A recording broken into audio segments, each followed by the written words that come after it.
Perhaps a new era of prosperity awaits. Look, they're even just leaving mushwood on the ground for my personal use. Also, hold on a second. Gear. So, Photo Fauna out, Sun Medallion 2 in. Still not sure if I want to keep the superhero cape. 2 times to straights, plus... So the Photo Fauna can be up to +5. 2 times to straights. I forget how much points straights are worth. Certainly straights are harder to come by than just yellow cards. I don't know. We'll see. I'll evaluate next time I find straights. Oh, hey Kyle, how are you doing? You pass a group of soldiers from the heliopods leaving the garden. One of them eyes you with disdain, but the rest ignore you. Inside, Cal is scowling as he rakes up a planting bed. His expression softens when he sees you, but not by much. Hey, Solana, he says. Did you see those jerks? They're always sniffing around here trying to start a fight with me. I think their leader's that mousy kid Vase. He leans one arm on his rake. Whatever. Joke's on them, I ain't gonna play their little soldier games. Okay. Who the heck are you? I don't recognize you. Hello? You've seen Nami Nami around since the heliopods landed. They're around your age and barely 1.5 meters tall, only coming up to your shoulder. You've never seen anyone dress as strange as they do. Hi! Their voice high-pitched and quick. I'm Nami Nami. It's short for nomination. They do a little twirl and bow. You introduce yourself and... Let's ask out the outfit. It is quite eccentric. Oh, this old thing? I designed it myself. A Nami Nami original based on the outfit Lavandula Starlifter wears in the 3rd season of Turbo Girl Hyperjet Transform when she has to work undercover as the lead singer of an idol group. They stick their leg out. Only I changed the bottom part, and of course I have to wear my gaming gauntlets. I call them gaming gauntlets, but they're really Envirosert gloves that I modded so I could play holo games through them. Do you like games? My faves are Laser Fable and Digger Dog. Laser Fable is so much more fun now that we can play outside with room to run around. What kind of holo games do Strato kids like to play? Nami Nami stops to catch a breath, winded after the extended outburst.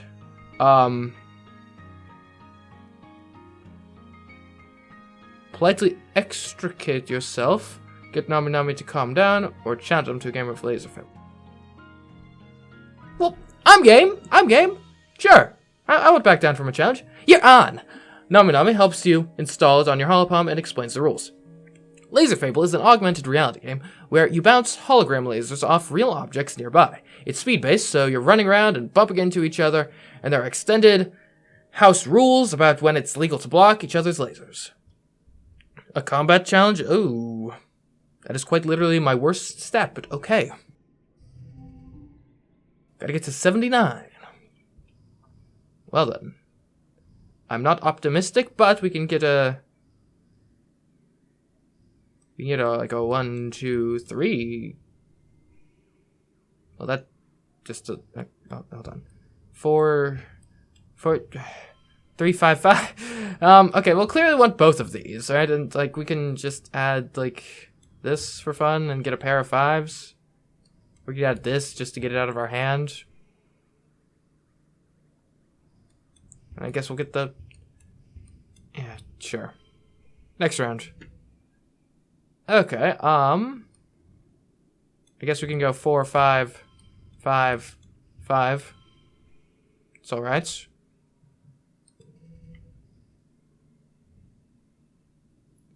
Okay, we got a 5, a 5, a 4, a 2, a 0.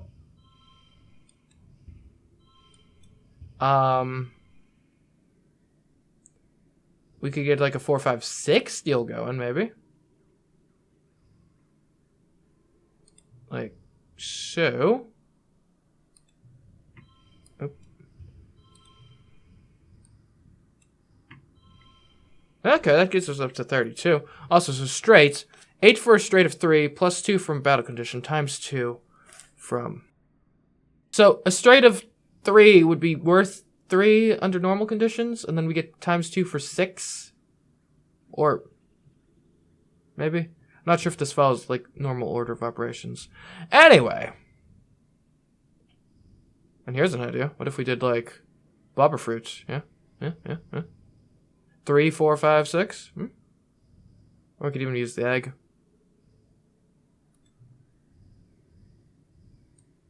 Boom. There you go. 3, 4, 5, 6. 39. Okay. So how do we look at the straight thing? Okay. So it's a 14 from a straight of 4. We get times 2 from the superhero cape, plus 2 from... So we can assume then that without the battle condition, it would be 12 points for the straight of 4. Which it was 6 points, or... Which means... Yeah, we got 6 points for the straight of 3, 12 points for a straight of 4. Straight of 5 must be even higher. So, in theory, if we get, like, super straights, I think the cape is better than the plus 1, because at 14, or at 12, that means we're getting plus 6 from a straight of 4. We'd obviously get even more from a higher straights. So the cape is definitely higher potential highs than the photophoner was. But it's obviously not as easy to assemble a 4 straight. Granted, in this case, we'd be looking at the alternative as 2 extra points instead of, like, 6. Okay. Anyways, let's just win this. Yeah, probably shouldn't be wasting my items on just games, but whatever. Right on, sister! Nami gives you a high five, then with a couple quick flips on the gauntlet gives you a kudos for winning. They explain this is how they always play Laser Fable with the kids from the Heliosphere. Except they mostly don't want to play anymore. They say they're too old for it. They just want to be soldiers now. Except Rex, he's still cool. Okay, well, pleasure to meet you. I already forgot what your name was, but pleasure. Oh, hello, are you Rex, perchance? The colony is full of new people. Everywhere you look, you see a stranger. It's disorienting after growing up in a closed spaceship. Never expected to meet any other humans that weren't made here on Vertumna. Does this guy have, like, ears in his hair? Weird. Okay, you bump straight into one of these new people while you're jogging through the colony. Oof! He laughs and holds you steady, brushing the imaginary dust off of you and giving you a wide, fanged smile. Hey, it's one of the kids from the Heliopause, you think. His name is Rex.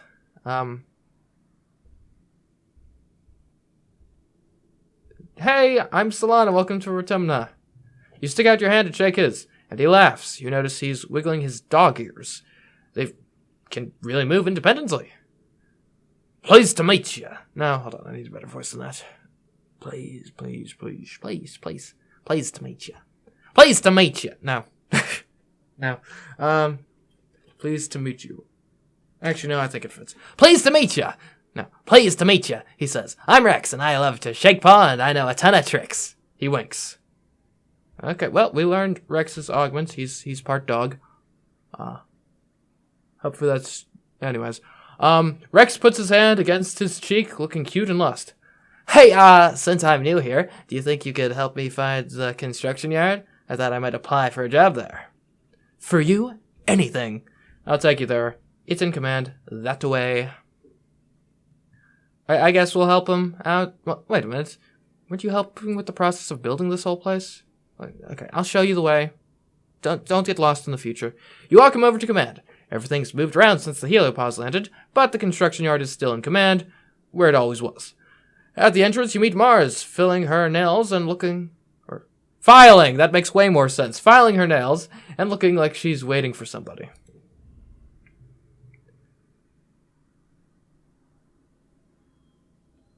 Well, hello, cutie, she says to Rex. Where did you come from? He looks her up and down and grins. I'm just an angel who fell from the sky, darling. You try not to gag as the two of them flirt. You give a loud ahem and point Rex toward the construction yard. He looks back at Mars over his shoulder and winks as he leaves. Okay, well, I guess they might become a thing. Good for them, I guess. Hey, Mars. How are you? You approach Mars, who's deep in negotiations of some kind with Tangent. When Tang sees you over Mars's shoulder, she points and says your name. Thank you, forces of chance and chaos, Tang mutters, slipping away as Mars's attention turns to you. She's your problem now, Solana. Thanks, Tangents. Appreciate you pawning Mars off on me. Granted, Mars is, I think, technically my best friend. Like, it's between either Mars 41, Tangent 40. It's a neck-and-neck race, but Mars is technically winning at the moment. Mars pretends to not hear. Solana, she explains, you're looking hideous today, darling. Luckily, I'm doing some makeovers and fashion advice free of charge. Okay, what's the catch, Mars? Or actually, I do like, alright, that's a thing we're doing now. Sure, we'll enjoy it. Come with me, Mars says, directing you to her room. I've been working on these designs for weeks. They're fresh off the printer, and I'm dying to see how they look on a regular person like yourself. Mars's room is a riot of sparkling fabric. My first fashion line is all about dressing for the seasons of autumn, Mars says as she ushers you inside. Yellow and angular for dust, airy and pink for pollen, stuff like that. If we ever make it back to Earth, I want to be known as the visionary who brought Vertumna home. Sounds to me like you're just producing a line of, like, camouflage. Which, granted, who knows, maybe it'll take off with these army dudes, but... I don't know. I feel like contrast is more the name of the game in fashion. Granted, I don't know anything about fashion. I only buy new clothes when my previous articles are, like, ripped and grungy beyond repair. So, take what I say with, like, heaping mounds of salt, but I don't know, I'm not sure you'd want to just blend into the environment, again, unless camouflage is specifically what you're going for. But that's a great idea. People would totally buy it up. Enough people to make it profitable, at least. Mars shrugs. I know. Mars indicates the pile of outfits on her bed. Well, what are you waiting for? Chop chop. You try on outfit after outfit, letting Mars scrutinize your silhouette and bearing. She seems genuinely focused on how the clothing performs. Finally, you finish trying on all the outfits.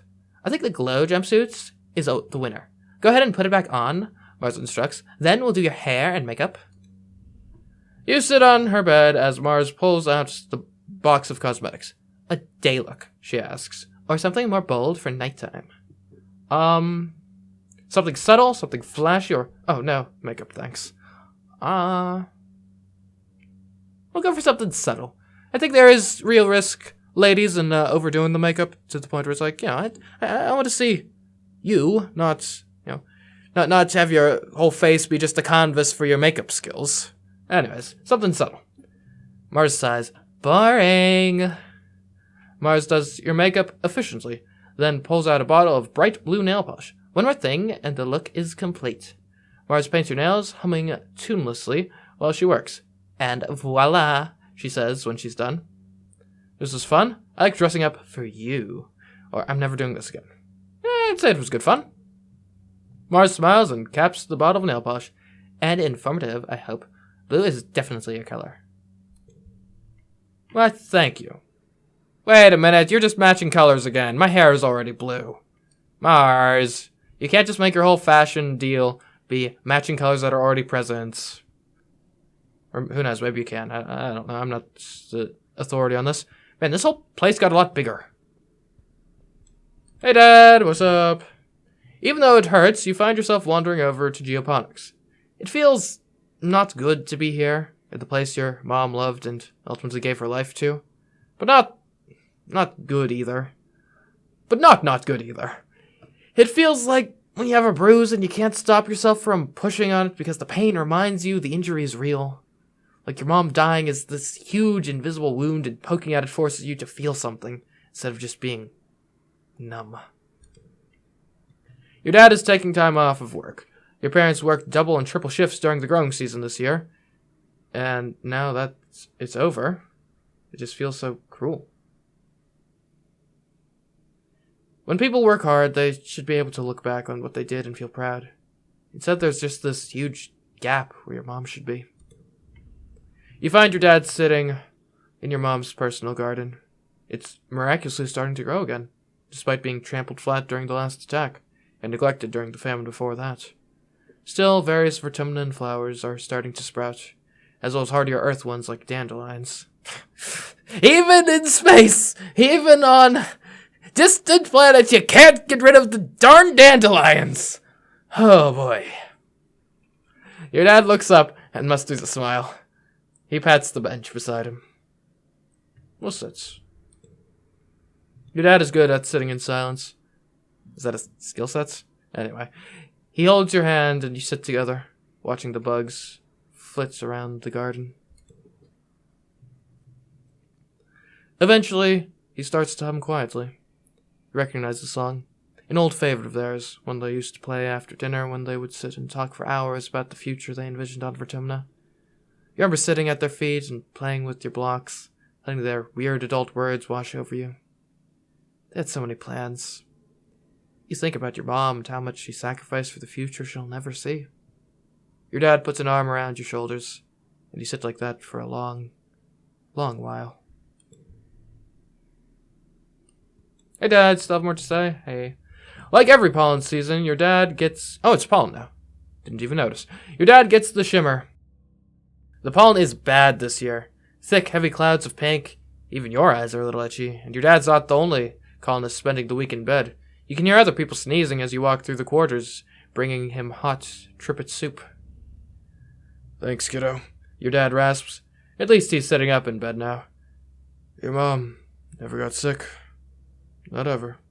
Your dad reminisces. I'm not sure she missed a day of work from the day we landed until the day she... He stops and sighs. I miss your mom. I wish Instance would find a cure already. He grumbles, his hand shaking as he lifts his spoon. 3 years, and all she can suggest is bed rest and fluids. What good is all her research if it can't fix my headache?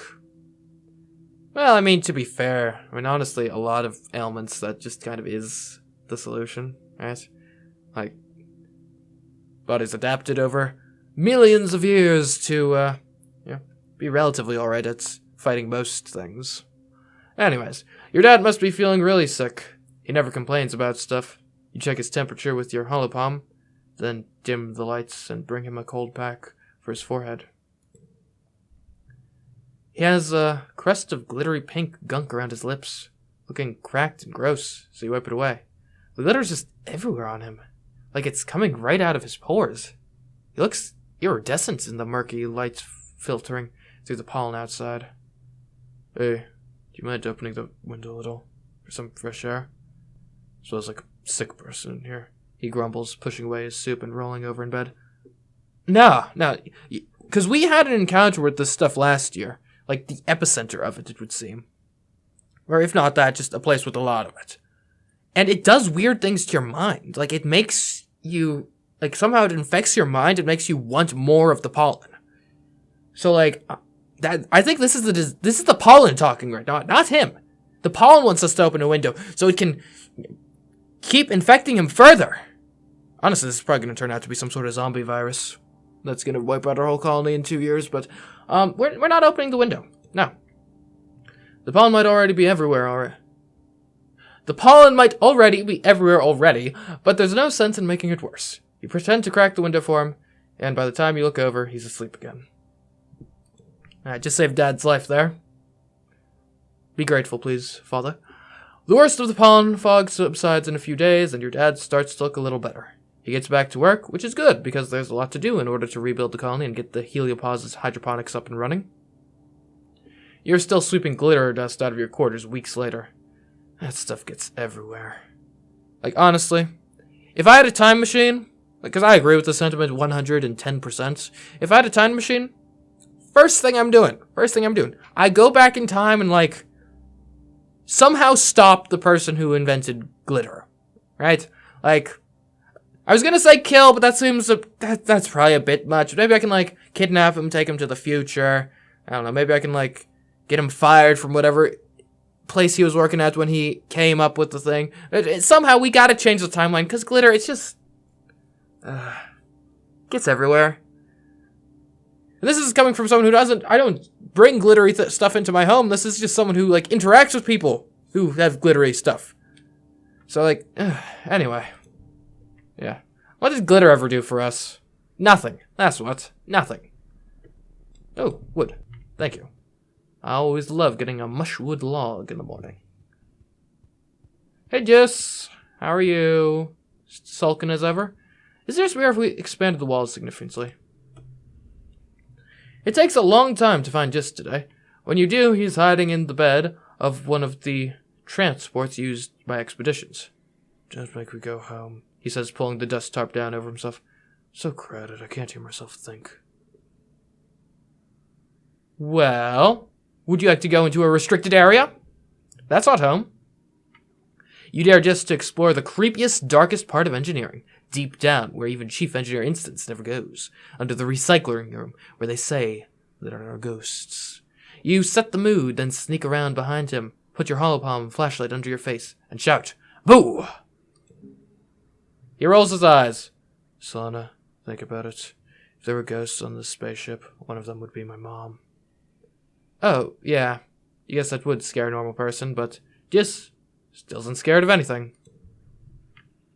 Well, good for you, Jis. Okay, I was gonna say, Anemone and Tangent are still unaccounted for, and who the heck is that person? Anemone doesn't say anything as you approach. Yeah, I'm still sorry about your brother, Anemone. Yeah. I don't think we have much to say. Hello?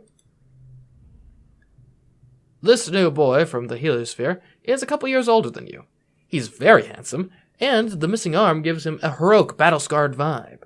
He stands tall and ready for action, even though it's a normal, boring day. The other recruits, milling around the garrison, give him a wide, respectful berth. He sees you staring and gives you a curt nod. My name is Vice, Lieutenant Olivacious, he says, considering you with a glint of challenge in his eyes. And you are? Solana, haha. How do you introduce yourself? I'm just a kid, no. I'm a soldier, like, yeah. No, the combat, level 4 combat skills, begs to differ. I'm into science. I'm an explorer. I'm a hard worker. I just want to have some fun before I die. I'm a hard worker. His expression doesn't change. Is that right? He says with the air of a boy who's hard to impress. Nice to meet you, Solana. I hear it's been a rough couple years for the colony. Lucky thing our heliopause came along just in time. He continues. Don't worry. We have some of the best soldiers. The very best. We'll keep the colony safe. Are you one of those best soldiers? We train as a team, but... Vance says, then clears his throat. Yes, I've won more than my share of zero-G judo matches and virtual rifle tournaments. Even competing against adults, he asks. Or he adds.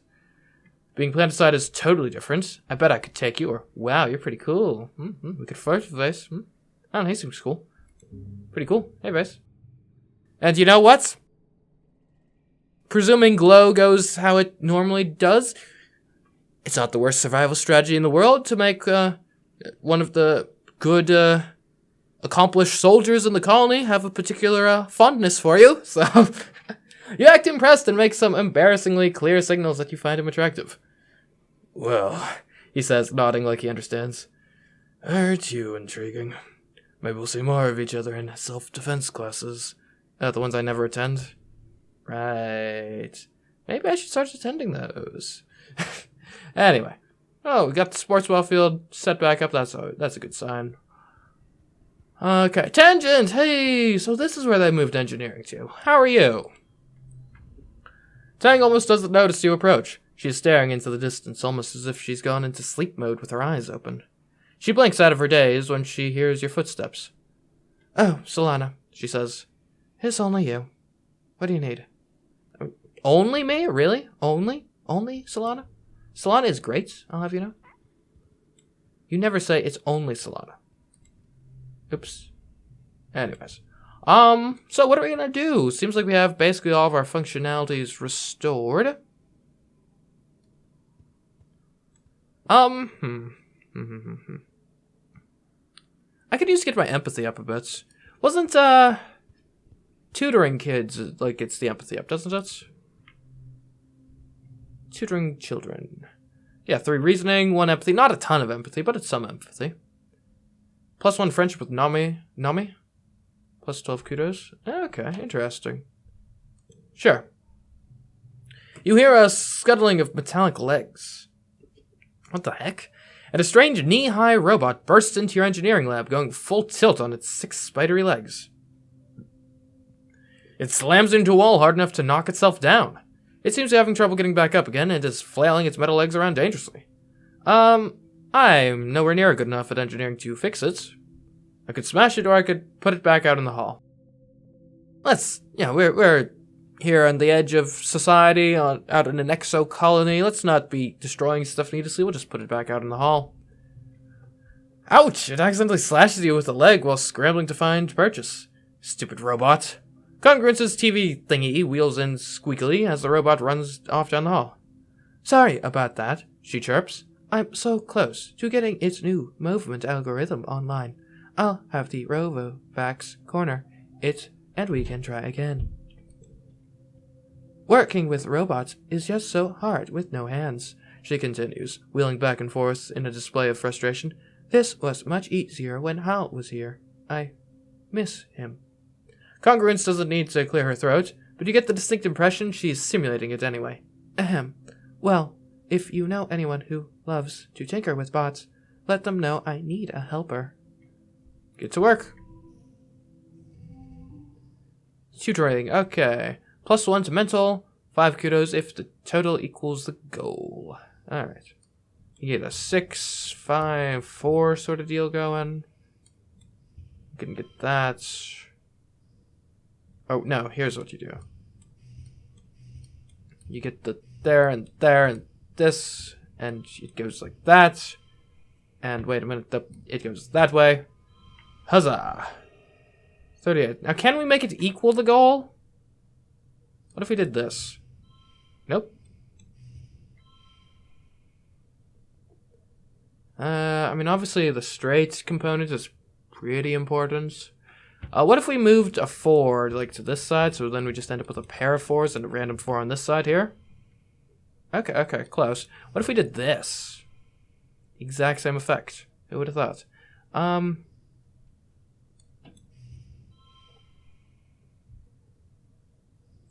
Oh, that's why. That makes sense. Okay, what if we did it like... Well, there's no way to make a pair here, but... Or a flush here, but not make a flush here, is the thing. At least as far as I can tell. Because, like, then you get the pair here. Oh, well. We'll just go for maximum points, then. 38, let's go.